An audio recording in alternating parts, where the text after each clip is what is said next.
Лондондан түз эфирде BBC Кыргыз кызматы, саламатсыздарбы? Дүйнөлүк жаңылыктар менен тааныштырабыз. Мен Акчолпон Койчиева. Мосул үчүн кармаш уланууда. Ислам мамлекети аттуу топ коалициялык күчтөрдүн жылышына каршылык көрсөтүүдө. Кытайдын коммунисттик партиясынын мүчөлөрү коррупцияны жок кылууга багытталган революциячыл жүрүшкө аттанууда. Кол менен терметүүнүн ордуна баланы өзү уктата алган керебет жана башка технология жаңылыктары адаттагыдай эле клик берүүбүздө. Ислам мамлекети аттуу топтун согушкерлери Ирактын түндүгүндөгү Киркук шаарында бир катар чабуулдарды жасашты. Өкмөттүк имараттар жана полициянын кеңсеси бутага алынган. Ал эми Мосул шаарында Ирактын армиясы менен күрд күчтөрүнүн чабуулдары жылыштарга алып келүүдө. Бул баяндама күрд пешмергалары чабуул баштаган Мосулдун түндүк жагында тартылды. Жоокерлер жеңиш тууралуу урдап салгылашууларга жөнөшүүдө. Күрд пешмарга күчтөрү өздөрүн Ислам мамлекети деп атаган топко каршы аскердик операциясын улантууда. Таңгамал күрд куралчандар экстремисттерди оор артиллерия менен бутага алды. Күрд күчтөрү Мосул шаарына 14 гана чакырым аралыкта турат. Өздөрүн Ислам мамлекети деп атаган топ жооп кайтарып, андан соң асманда экстремисттердин дрону байкалды. Күрд күчтөрү аны атып түшүрүүгө бүт күчүн жумшагандай. Бул айда дрон чабуулунан 2 аскер каза тапкан. Андан соң дагы 2 дрон байкалды. Алардын бирин күрд куралчандар атып түшүрүүгө жетишти. Экстремисттик топ контур чабуулун уланта берди. Командирлер алыста снайперди байкашып, жоокерлерге этият болгула деген буйрук берди. Оор артиллериянын аткылоолору уланып, күрд күчтөрү экстремисттердин контур чабуул пландарын угуп отурушту. Алар көпүрөгө жеткенде чабуулга өткүлө, деди командирлердин бири. Май куюучу жайга ракета менен аткыла, деп кошумчалады ал. Бир аздан кийин жардам жөнөткүлө деген өтүнүчтөр айтылды. Бирок жардам жете электе 60 мүнөттүн ичинде күрд куралчандар Ноуран кыштагын экстремисттерден бошотту. Арине катаал салгылашуулар дали алдыда жана өздөрүн Ислам мамлекети деп атаган топ аймакта кайрадан күч топтоп жатканы кабарланууда. Кытайдын лидерлери коррупция маселеси бийликтеги партия үчүн эң олуттуу көйгөй деп белгилешти. Өткөн жылы өлкөдө 300 миңге жакын партия өкүлдөрү коррупцияга аралашканы үчүн айып төлөгөндөн тартып, өлүм жазасына чейин жаза алышкан. Катарында 90 миллион мүчөсү бар партияны аталган максатка буруп, азгырыкка каршы турууга шыктандыруу мүмкүнбү? Кытайда коммунисттик партиянын көптөгөн мүчөлөрү абакта отурат. Алардын көбү коррупция боюнча айыпталып, байлык топтогон үчүн камалган. Бул абак болсо музей. Бул жерге келген расмийлер коммунизм жана революциянын лидерлери жазган поэмаларды окуп, коммунисттик системанын артыкчылыктарын даңа салууда. 1940 жылы курулган Чоңкинг түрмөсүндө миңдеген жаш коммунисттер кыйноого алынган. Алар бүгүн баатыр катары сыпатталат. Ал эми партиянын лидерлери мурдагы жетекчилердин жашоо образын мисал катары колдонуп, 90 миллион өкүлү бар коммунисттик партиянын мүчөлөрүн жупуну болууга чакырат. Партиянын өкүлдөрүнүн бири музейден кийин коммунисттик системага терең ишенип калганын айтты. Музейден чыгып баратып партиянын жаш мүчөлөрү өмүр бою коммунизм үчүн күрөшөбүз деп ант берет. Бул иш-чара аркылуу коммунисттик партия чыныгы принциптерин өз өкүлдөрүнө жеткирүүгө умтулат. Сиздер көрүп жаткан BBC эми күндүн башка кабарларына кайрылабыз.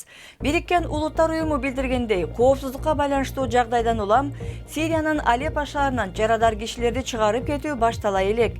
Уюм Орусия Алеппода кечээ жарыялаган убактылуу тыныгуудан пайдаланып калууну көздөгөн. Бирок коопсуздукка эч ким кепилдик бере албай жатканын билдирди. Уюмдун адам укуктары боюнча кеңеши Женевада Алепподагы абалды талкуулап жатат. Түштүк Африка эл аралык кылмыш сотунан чыгуу боюнча расмий процессти баштады. Акыйкат министри белгилегендей, сотко мүчө болгондуктан улам Түштүк Африка аймакта тынчтык орнотуу иштерине аралаша албай келет. Анткени өлкөгө келген лидерлерге дипломатиялык кол тийбеси кепилдигин бере албайт. Британдык кемелер Ла-Манш аркылуу өтүп бараткан Орусиялык аскер флотилиясын коштоп жүрүп отурду. Орусиялык кемелер Сириядагы бомба чабуулдарына керектелчү жабдыктарды ташып баратканы болжонууда. Ла-Манштагы бул маневр эки тараптан тең бири-бирине тиш көрсөтүү катары каралууда. Борбор Азиянын тоолорунда жүздөгөн ак илбирстерди мыйзамсыз атуу токтобой жатканы тууралуу кабарланды. Бул тууралуу Traffic International аттуу жаратылышка байкоо салуу боюнча уюм билдирди. Дүйнөдө учурда 4000ге жакын гана ак илбирс калды. Орто эсеп менен ар бир аптада бир дегенде 4 илбирс жок кылынууда, дейт бул уюм. Бул аптадагы клик берүүбүздө жаш баланы уктатуунун жаңы ыкмасы, ошондой эле учкучу жок уча турган учактар тууралуу сөз болот.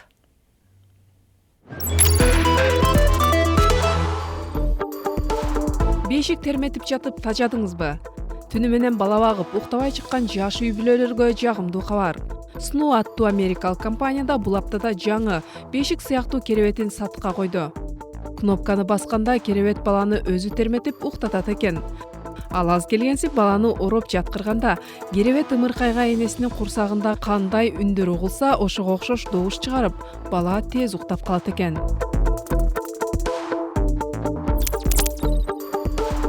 Индияда айыл чарба тармагында иштегендер үчүн Uber сыяктуу жаңы программа чыкты. Өлкөдө дыйкандардын баарынын эле трактор сыяктуу жабдыктары жок. Алардын көбү чакан бизнес болгондуктан жабдыктарды сатып алууга каражат жетишсиз. Программаны трактор чыгарган Mahindra компаниясы ойлоп чыгып, аны Tringo деп аташкан. Программа аркылуу дыйкандар жакын жайгашкан трактор же башка жабдыктарды ижарага ала алат.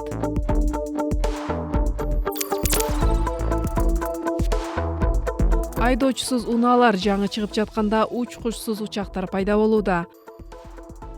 АКШнын коргоо министрлигинин Алиас аттуу аппараты Cessna учактын ылдамдыгын жана багытын ийгиликтүү башкарды.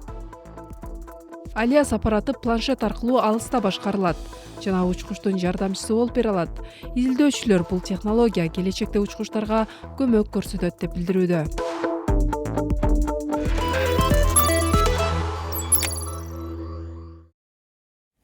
Спорт жаңылыктарын футболдон баштайбыз. Манчестер Юнайтеддин мурунку чабуулчусу Робин Ван Перси Олд Траффордта учурда командасы Фенербахченин жалгыз эле голун киргизгенде күйөрмандар кызуу кол чабышты. Бирок оюндун чыныгы жылдызы Пол Погба болду. Ал түрк командасын 4-1 эсеби менен утуп алган Юнайтед үчүн 2 гол киргизди. Премьер-лига улантылууда, дем алыш күндөрү бир катар чоң оюндар күтүлөт. Бормут өз таласында Тоттенхэм менен беттешет, учурдагы чемпиондор Лестер болсо Кристал Пэлас менен ойнойт. Дем алышта Мориньо мурунку клубунун стадионуна келет, анткени Челси өз таласында Манчестер Юнайтедти тосмокчу. Формула 1 чемпиону Льюис Хэмилтон быйыл намын командалашы Нико Росбергге алдырып жиберсе, муну эркекче көтөрөм деп билдирди. Хэмилтон Росбергден 33 упай артта турат. Алдыдагы 4 жарышта жалпы 100 упай берилет. Биринчи жарыш америкалык Гран-при Техаста дем алышта өтмөкчү. Жаңылыктардын соңунда буга чейин ак илбирс азайып жатканын айтсак, эми Кытайга атайын максатта жөнөтүлгөн панда тууралуу сөз болот. Бао-бао аттуу бул панда жаңы жылда АКШдан Кытайга жөнөтүлөт. Ал пандалардын санын көбөйтүү боюнча Вашингтон зоопаркы менен Кытайлык жаратылышты коргоо уюму ортосундагы атайын долбоорго катышат.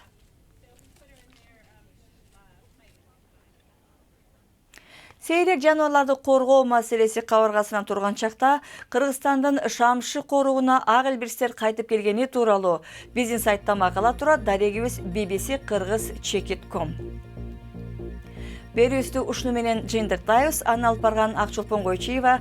Эфирде кайрадан жолукканча саламатта болуңуздар. Дем алыштар көңүлдүү өтсүн.